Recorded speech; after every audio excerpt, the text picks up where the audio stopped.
Kadislarni juda ham oson tayyorlaydigan ovqatini hozir sizlarga tayyorlab ko'rsatib bermoqchiman. Bu ovqatni bemalol siz ham uyingizda takrorlashingiz mumkin. Ketdik. Buning uchun bizga kimchi salati kerak bo'ladi. Wow, mana buni qaranglar.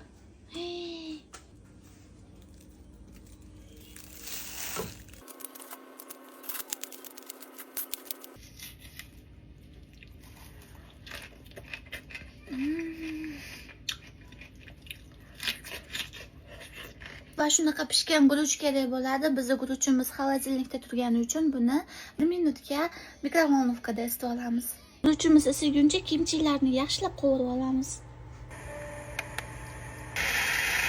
Ozgina shakardan ham qo'shaveramiz. Bu ovqatga tuz qo'shish shart emas, chunki kimchi salatimizning ichida yetarlicha tuz bor.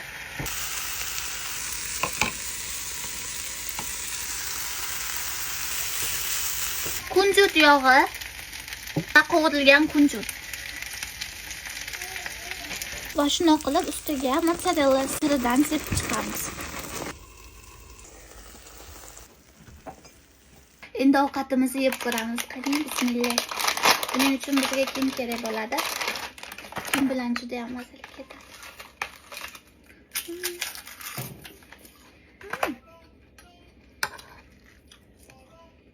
Wow.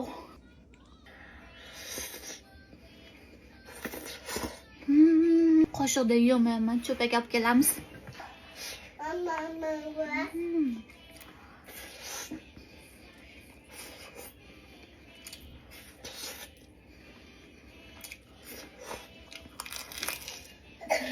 Kimchi bilan sir vasha zo'r mos tushar ekan.